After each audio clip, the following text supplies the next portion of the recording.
حاجه كنت مستغرب منها قوي وعايز اتكلم فيها. الزمالك لما طلب تحكيم اجنبي الماتش سيراميكا، لقيت الاهلاويه ومش كلهم، وانا يعني ما بحبش اتكلم لما بقول اهلاويه، انا مش قصدي الاهلاويه كلهم والله، انا بتكلم على فئه معينه هي اللي بتظهر على طول، سواء صفحات لجان زي ما الناس بتقول، سواء اللي هو اعلاميين في قناه الاهلي بيدافعوا عن الاهلي وخلاص من غير اي تفكير. فكره بالنسبه لي انا كنادي دلوقتي الزمالك طلبت تحكيم اجنبي للماتش، هل انا واخد فلوس من الاهلي؟ هل واخد فلوس من جيب اي حد كده باي بوست؟ لا. انا دلوقتي الزمالك رايح اجيب تحكيم اجنبي لماتش انا شايفه مصيري بالنسبه لي. على فكره والله والله والله بكلامكم اللي الواحد استغرب منه الاهلي، ازاي في ماتش زي الماتش المصري وهو المفروض ماتش تقيل لان المصري بينافس يعني فرقه كبيره وحلوه وكل حاجه، انت ما طلبتش تحكيم اجنبي ليه؟ هي نفس الفكره.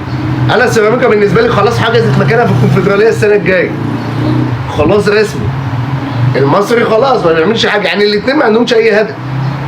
فانا بطلب تحكيم اجنبي الماتش ده، انا شايفه مصيري بالنسبه لي وهيفرق معايا ودافع فلوسه، مش مهم مين اللي دافعها لي، ممدوح عباس، حسين لبيب، مشجع عادي، ده حاجه ما تخصكش ولا تخصني بجنيه. اللي يخصني ان الزمالك طلب تحكيم اجنبي وهيجي. اللي يخلينا استغرب بقى من بوستاتكم ان كلامكم على طول على التحكيم المصري وحش من ساعه محمود وفا واللي عمله، مع ان انت بيجي لك حكم على طول اللي هو محمود ناجي اصلا كل ماتشاتك، فده حاجه غريبه يعني. انت ازاي ما تطلبش تحكيم اجنبي في ماتش مصيري زي ده بالنسبه لك انت بقى كاهلي؟ ماتش انت لو كسبته الفرقتين التانيين البيراميدز والزمالك اتعثروا خدت الدوري. لو بيراميدز اتعثر يا جدع انت رحت افريقيا حتى، لو الزمالك اتعثر هكذا. فالفكره بالنسبه لي انت ازاي اللي ما تطلبش تحكيم اجنبي مش انا؟ بجد والله.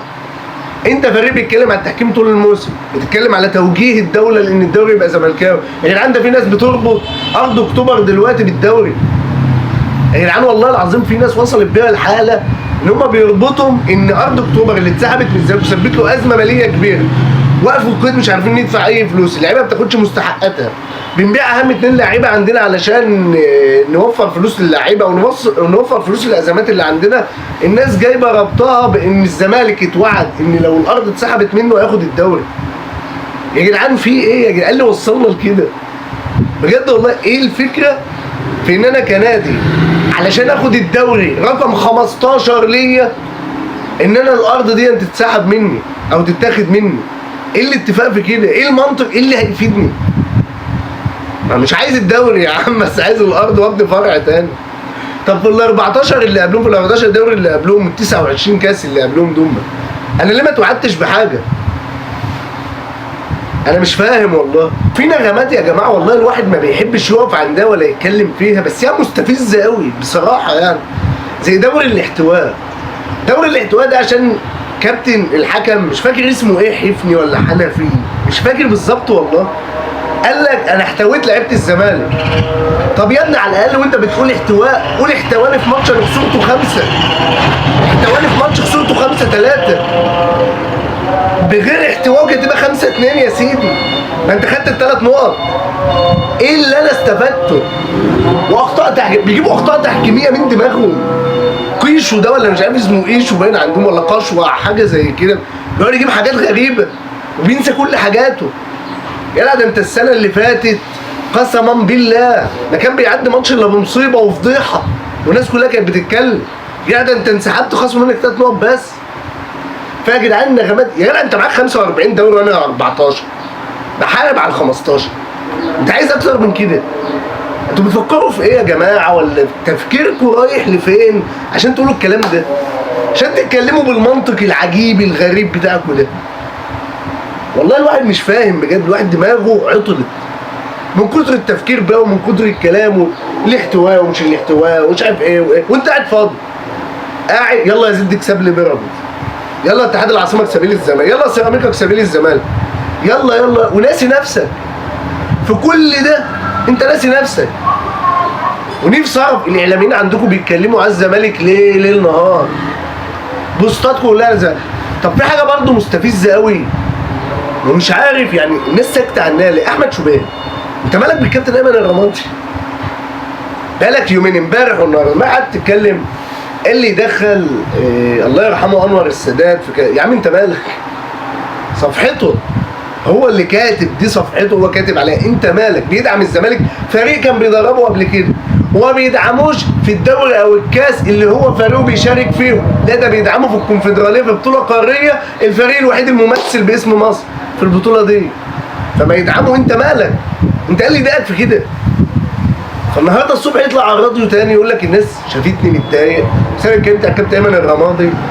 انا اقصد ان هو يعني كان عنده ماتش امبارح مع بتروجيت، البنك ضد بتروجيت وخسر، فكان قال لي فعلا لما يكتب النهارده او بكره او بعده. طب انت مالك بقى؟ طالما هو حاجه جميله، هو قال في الفيديو بتاعه ان دي حاجه جميله ودعم ومش عارف ايه، بس كان يكتبه بعد الماتش.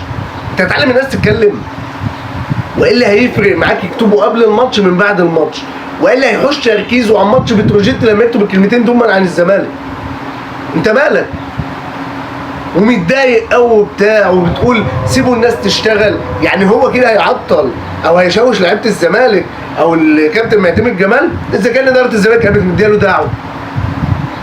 انت عايز ايه؟ انت هتعلمه يتكلم ازاي ولا يتكلم امتى؟ ما يتكلم براحته يا عم، صفحته. انت مالك؟ انت مالك؟ انت قاعد طلعت قلت على نفسك مزور، وواحد كنت بتشتم وتتضرب بالجزمه على التلفزيون، واحد ليك سابقه مع الكابتن احمد الطيب المحترم لما قعدت تشتمه ومسكت كوبايه ميه ورزقتها. انت ما انتش اعلامي، لا مثال اعلامي ناجح يا جدع، بعيد عن اعلامي ناجح. انت ما انتش انسان شريف اصلا، ما انتش انسان يحتذى بك يا جدع. والله اذا اتاكم مذمتي من ناقص فاعلموا انني على الاقل يا جدع قسما بالله انا مش فاكر بيت الشعر بالظبط، بس لما تيجي المذمه او ان انت تعيب في واحد، لو انت جيت لي انت واحد ناقص زيك يا احمد شوبير يجي يعيب لي في واحد، انا هقتنع ان هو احسن منك مليون مره، مليون مره يا اخي. على الاقل ما طلعش على التلفزيون قال انا مزور، مالوش مشاكل مع الدنيا كلها سواء في اهلاويه سواء زملكاويه. ما طلعش على التلفزيون بيقول ان هو حرض على قتل الشهداء بتوع الاهلي وكان فرحان. ما طلعش ولاعيبه الاهلي لابسه 72 بيزعلون بيقولوا انتوا بتزايدوا. لا انت بجح، مزور، فاشل، انسان مش نظيف، ما انت الشريف، مالكش دعوه باي حاجه. فاكر ان انت باللي بتعمله ده هتضغط على الزمالك. انا مش فاهم انت دماغك فيها ايه؟ ايه كميه النقص الرهيب ده؟ والله بجد مش مفهوم. لما اعلامي زيك يطلع يتكلم كده عن راجل محترم زي الكابتن ايمن الرمادي، انت عايز ايه طيب؟ تعرف اللي يضايقك في ايه؟ ان لو جه في يوم من الايام اتقال ان ايمن الرمادي بيتكلم على الاهلي حلو وجاب بقى سيره جمال عبد الناصر بانور السادات بالرئيس السيسي بالرئيس مش عارف مين، وجاب اقوال مقصوره ليهم كده وقالها، احمد شويه يقول لك ايمن الرمادي ده انسان عظيم وجميل، ايمن الرمادي ده انسان كبير جدا محترم جدا. مش هتشوف الكلام ده، مش هتشوف النقص اللي هو بيعمله ده، بس عشان دخل اسم الزمالك في الموضوع. فاحمد شوبير لا تخيل بقى ايمن الرمادي ده راح يدرب الاهلي. ايمن الرمادي انسان محترم مهذب فكره عالي بيتكلم في الاوقات الصح بيعمل في الاوقات الصح. ما ده ايات المنافق، ما ده انسان منافق، ده انسان امام عاشور شتمه بامه في فيديو مشهور طلع مع امام على قناه الاهلي، وامام حرق وقال له انا كان نفسي اروح الزمالك. يعني انت استبن بالنسبه لي، ومش قصدي حاجه والله ما بعيبش في اهلاوي، بس اغلب الاهلاويه ما بيحبوش امام اصلا. في الاول وفي الاخر قال له كان فرحان بامام بصفقه امام، بينزل صور له على طول، ينزل زي صفحه الاهلي قاعده تنزل في صور لامام عاشور واشرف بن شرقي وزيزو بس، وهو بالنسبه له كرامته عادي ما تداس طالما اللاعب ده هيجي الاهلي ويفيدني. والله ده مثال لا يحتذى به ولا مثال لانسان نظيف اصلا، بس الواحد والله مستفز من طريقته مع انسان محترم ما عادش حتى في الاهلي ولا جاب سيره الاهلي.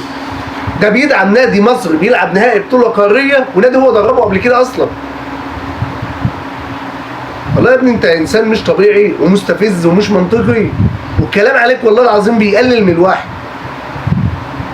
فوالله كل الدعم للكابتن ايمن الرمادي في كل اللي قاله، وانت يا كابتن راجل محترم ونزيه، اقسم بالله انسان نزيه ومحترم واحسن منه مليون مره، وربنا يوفقك مع فريق البنك الاهلي في اللي جاي ان شاء الله.